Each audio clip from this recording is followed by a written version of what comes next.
You've probably been told your whole life to drink more water. 8 glasses a day, stay hydrated. It's good for your kidneys, good for your heart, good for everything. And you believed it, so you drank more water. And now you're waking up 2, 3, maybe 4 times every single night to use the bathroom. Exhausted, frustrated, wondering what on earth is going wrong with your body. Here's what nobody told you. It's not that you're drinking too much water. The problem is how your body is handling that water. And there are specific biological reasons, especially after the age of 60, why the same hydration habits that worked perfectly for you at 40 are now quietly destroying your sleep. I'm Dr. Franklin, and today I'm going to walk you through something that most general practitioners simply don't take the time to explain. 4 hidden water mistakes that are directly triggering your nighttime bathroom trips, including one that has nothing to do with how much you're drinking at all, and everything to do with something happening silently inside your body while you sleep. By the time we reach mistake number 1, you will understand your own body in a completely different way. And I want to be honest with you right now. Number 1 is going to surprise you, possibly even frustrate you a little because it's something that was completely within your control this whole time. But first, before we go any further, I need you to do one thing. Drop a comment below and tell me, how many nights this week did you wake up more than once to use the bathroom? And if you're over 65, I especially want to hear from you. Your experience matters, and I'll be reading these. Let's get into it. Mistake 4, the wrong beverages at the wrong time. Mistake number 4, and this one catches almost every single patient off guard the first time I bring it up. When most people think about what's causing their nighttime bathroom trips, they think about the volume of liquid they're drinking, so they start cutting back, less water in the evening, maybe skip that evening cup of tea, but here's what they forget. Not all beverages behave the same way inside your body. Some drinks, even in small amounts, actively interfere with your body's natural nighttime shutdown process, and if you're reaching for any of these in the hours before bed, you could be undermining everything else you're doing right. Let me explain the biology. Your body produces a hormone called ADH, antidiuretic hormone, in the evening. ADH is essentially your body's internal slowdown signal to your kidneys. It tells them the person is going to sleep soon, let's reduce urine production, let's concentrate what we make, let's give the bladder a rest. This hormone is fragile, and it has 2 very specific enemies that most people consume every single evening without thinking twice. The first enemy is caffeine. Caffeine is a diuretic, meaning it actively increases urine production. But more importantly, it directly suppresses ADH.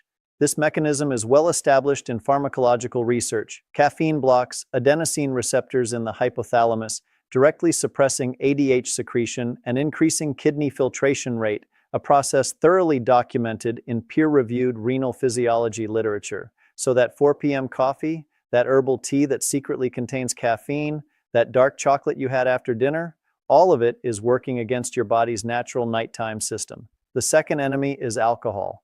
I know this one is uncomfortable, but I'd be doing you a disservice if I avoided it. Even 1 glass of wine with dinner measurably suppresses ADH secretion within minutes. Research published in the American Journal of Physiology, Renal Physiology confirms that alcohol directly inhibits ADH release from the pituitary gland, with effects beginning almost immediately after the first drink enters your bloodstream. What that means practically is that alcohol tells your kidneys to keep producing urine even as your body is trying to wind down. You fall asleep thinking everything is fine, and then 90 minutes later, you're stumbling to the bathroom. Sound familiar? The action step here is simple. Before bed, keep your final beverage to 4 to 6 ounces of plain warm water or a genuinely caffeine-free herbal tea, think chamomile or peppermint, and time it at least 2 hours before your head hits the pillow. But here's why mistake number 4 is only the 4th most important thing on this list, because even if you nail this completely, there are 3 deeper biological forces still working against you, forces that most people have never even heard of. Stay with me. Mistake number 3 is where things start getting really interesting. And before we begin, take a second and tell me your name and where you're tuning in from. I go through the comments, and I genuinely want to know who I'm speaking to and supporting here. Mistake number 3, ignoring your kidney's internal clock. Here's something they don't teach you in school, and honestly something that even some doctors forget to mention. Your kidneys are not the same organ at 8 a.m. as they are at 8 p.m. They operate on a circadian rhythm, a built-in biological clock that fundamentally changes how they process fluid depending on what time of day it is. During the daytime, particularly between the hours of roughly 6 a.m. and 3 p.m., your kidneys are operating at peak efficiency. Your cortisol levels are elevated, your renal blood flow is optimized, and your body is essentially built for high-volume fluid processing. This is when your kidneys want to work hard. This is when fluid moves through your system efficiently and ends up in the toilet during normal daytime hours when you barely notice it. But as afternoon turns into evening, everything shifts. Cortisol drops, ADH rises, renal blood flow slows. Your kidneys are literally downshifting, preparing for the nighttime rest cycle. Here's the problem. Millions of people are doing the exact opposite of what their kidneys need. Think about a typical day for many adults over 60. Morning is rushed, coffee counts as hydration, right? Lunch is busy, maybe a glass of water. By mid-afternoon, they start feeling that familiar dry mouth, that slight fatigue, so they drink. Then at dinner, they have water. Then something warm before bed, then maybe a glass of water because they read somewhere that you should stay hydrated before sleep. They've essentially taken most of their daily fluid intake and delivered it right into the window when their kidneys are trying to slow down. The International Continence Society, the leading global body in urology research, identifies evening fluid restriction and front-loaded hydration as the single most effective first-line behavioral intervention for nocturia, ahead of medication in most cases. Their clinical guidelines, updated by Hashim and colleagues and widely published in peer-reviewed urology journals, make clear that timing matters as much as total volume. And when you look at why, the biology is unambiguous. Your kidneys are primed to process fluid efficiently during the active daytime hours, and any significant fluid delivered after that window becomes overnight bladder work. I want you to really absorb that. Not less water, just earlier water. I had a patient, I'll call her Margaret, a 72-year-old retired nurse from Georgia. She came to me convinced she had a serious bladder condition. She was waking up 3 times a night, sometimes 4. She was meticulous about her health.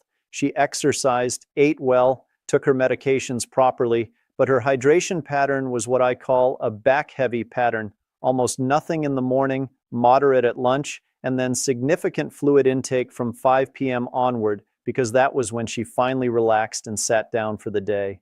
We kept her total daily water intake exactly the same, around 2 liters, but moved 65% of it to the morning and early afternoon.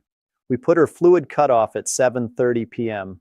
Within 4 weeks, she went from 3 or 4 nighttime voids to 1, sometimes 0. She told me, "I've been a nurse my whole life and nobody ever told me this." For those of you over 65, this matters even more. Research published in Advances in Chronic Kidney Disease has confirmed that the circadian rhythm of kidney function weakens with age. Specifically, the normal pattern of nighttime ADH secretion that suppresses urine production during sleep becomes disrupted in older adults.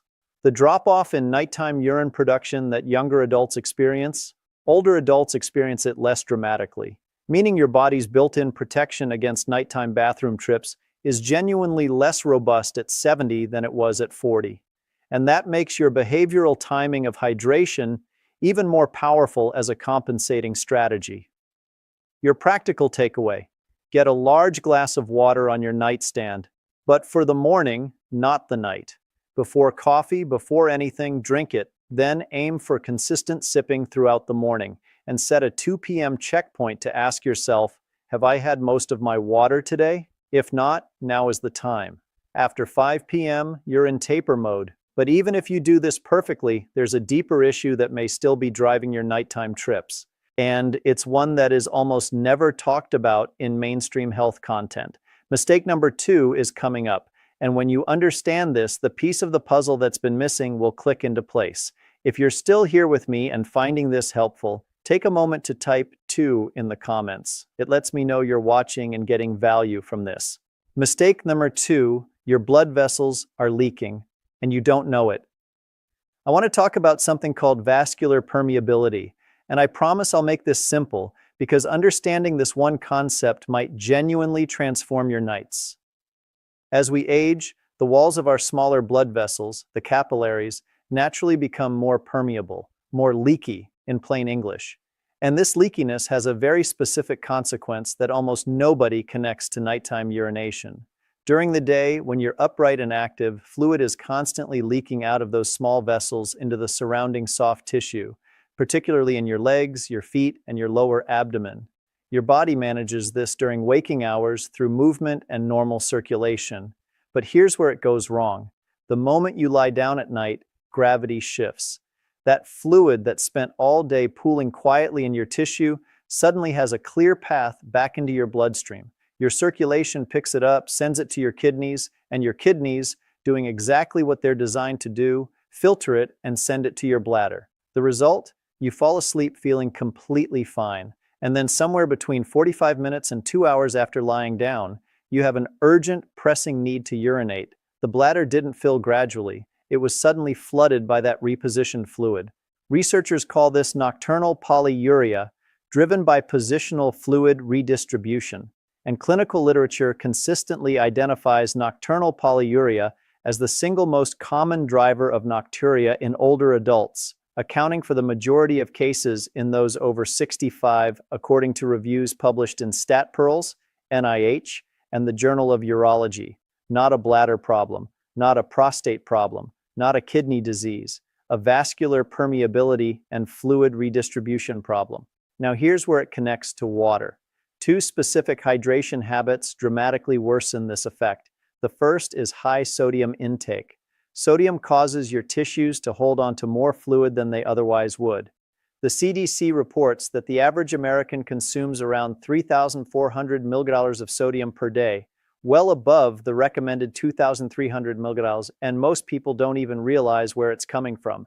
It's not the salt shaker, it's bread, canned goods, deli meat, sauces, restaurant food. All of it adds up, and all of it means more fluid trapped in your tissue during the day, more fluid to flood your bladder when you lie down at night. The second hydration factor is afternoon fluid intake. The more fluid you take in during the late afternoon and evening, the more raw material is available for that tissue-level pooling. When you combine evening fluid intake with high sodium and age-related vascular permeability, you create a perfect storm. Your body has simply been dealt a bad hand, and you didn't even know the game was being played. A landmark study from Nagasaki University, led by Dr. Tomohiro Matsuo and published in Neurourology and Urodynamics in 2019, enrolled 321 adults with high salt intake and documented nocturia. Participants who successfully reduced their daily salt from an average of 10.7 grams down to 8 grams saw their nightly bathroom trips drop from 2.3 to 1.4. That's nearly a 40% reduction from one dietary change alone. A complementary 2020 study by Yoshikawa and colleagues, also published in Neurourology and Urodynamics, confirmed the biological chain directly.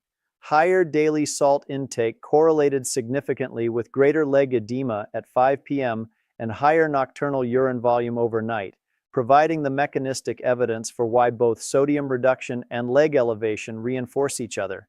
Here is what you do.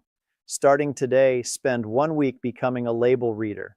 Pay attention to sodium in your bread, your sauces, your canned products.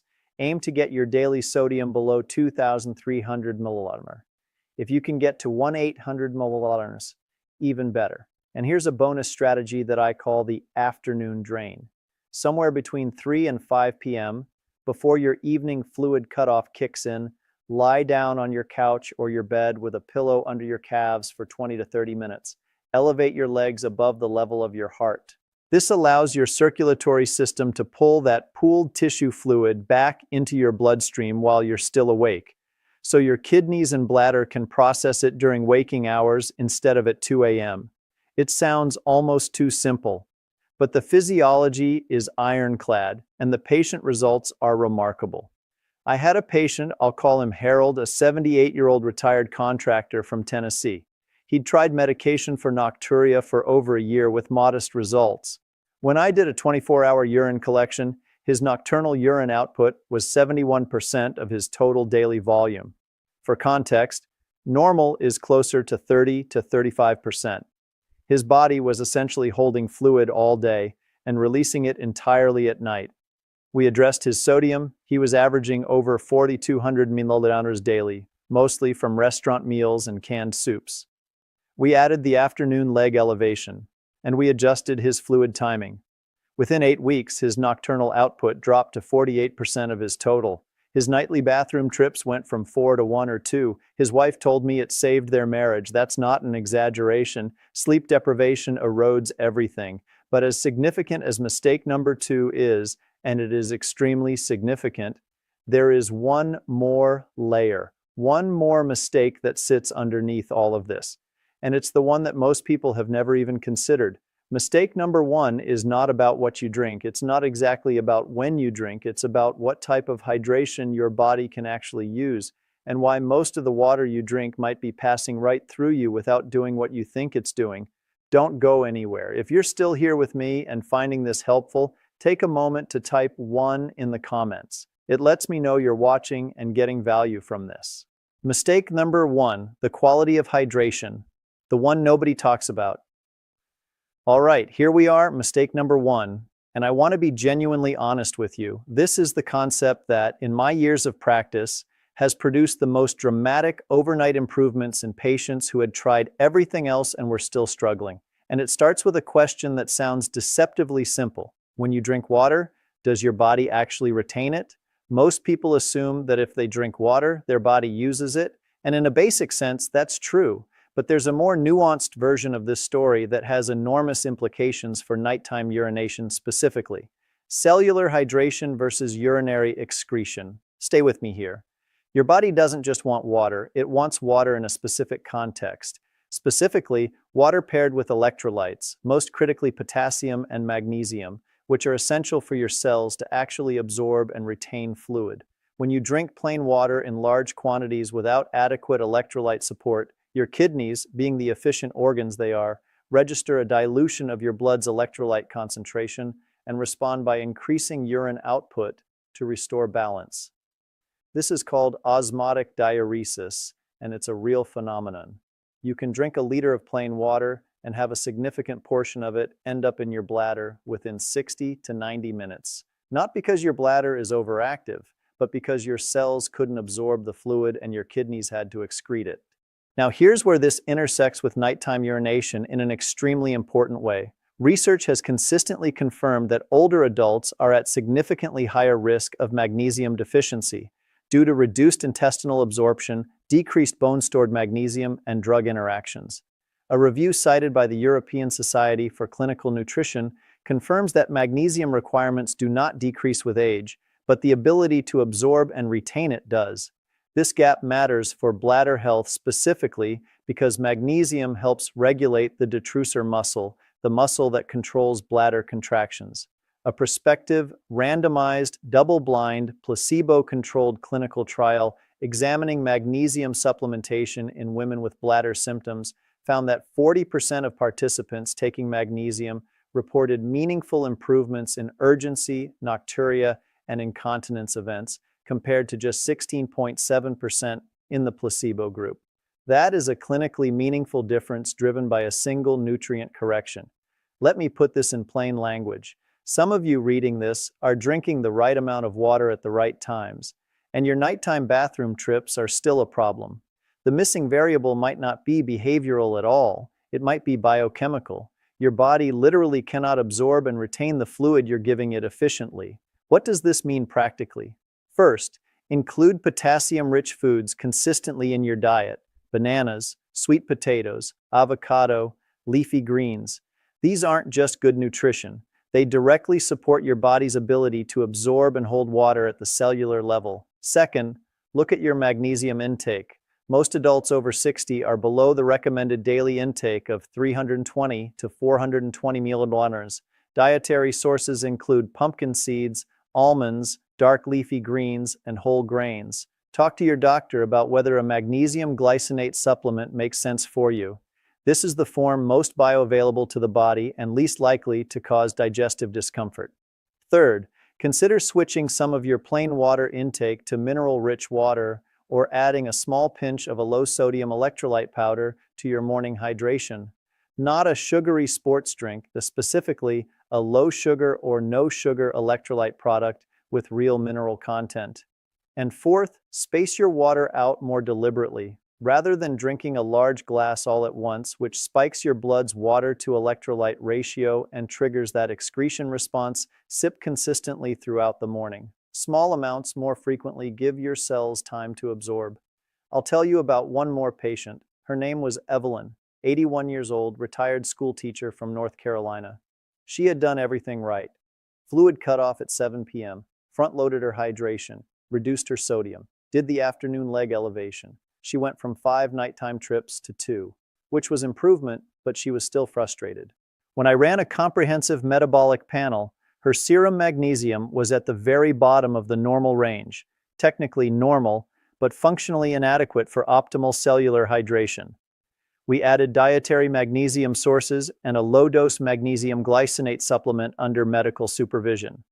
Within 6 weeks, Evelyn went from 2 nighttime voids to 0 or 1 on most nights. At 81 years old, she said to me, "I've slept this well since I was in my 40s.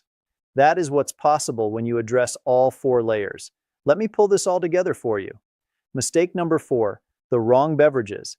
Caffeine and alcohol in the evening, suppressing your natural nighttime hormone and keeping your kidneys in production mode when they should be resting. Mistake number 3, ignoring your kidney's internal clock, drinking the bulk of your fluid in the afternoon and evening, right when your kidneys are winding down, instead of front-loading your hydration in the morning when your body is built to process it. Mistake number 2, the silent fluid redistribution problem, high sodium diet and afternoon inactivity, allowing fluid to pool in your leg tissue all day, then flood your bladder the moment you lie down at night. And mistake number 1, the quality of your hydration, drinking plain water in large quantities without adequate electrolyte support, meaning your body excretes more than it absorbs, driving unnecessary trips to the bathroom regardless of everything else you're doing. These 4 mistakes work together. They compound each other. And the good news is that addressing them together creates a compounding improvement that no single medication or intervention can typically match. You don't need surgery. You don't need expensive treatments. You need accurate information about how your body actually works, and now you have it. Now I want to hear from you. Out of these 4 mistakes, which one hit closest to home? Was it the timing, the sodium, the beverage choices, or was that cellular hydration piece the one that finally made something click? Leave your answer in the comments. I genuinely read them, and if your question is detailed enough, it may become the subject of my next video. If this video helped you, please hit the like button right now. It takes 1 second and it tells the algorithm that this information needs to reach more people who are losing sleep and don't know why. Subscribe so you don't miss what's coming next. We are going into depth on the specific foods and lifestyle changes that most doctors don't prescribe, but that consistently produce dramatic improvements in sleep, bladder health, and overall longevity after 60. And please share this with someone you care about. Share it with a spouse, a parent, a friend, someone who is waking up night after night thinking their body is broken. It isn't broken, it just needs the right information. I'll see you in the next one.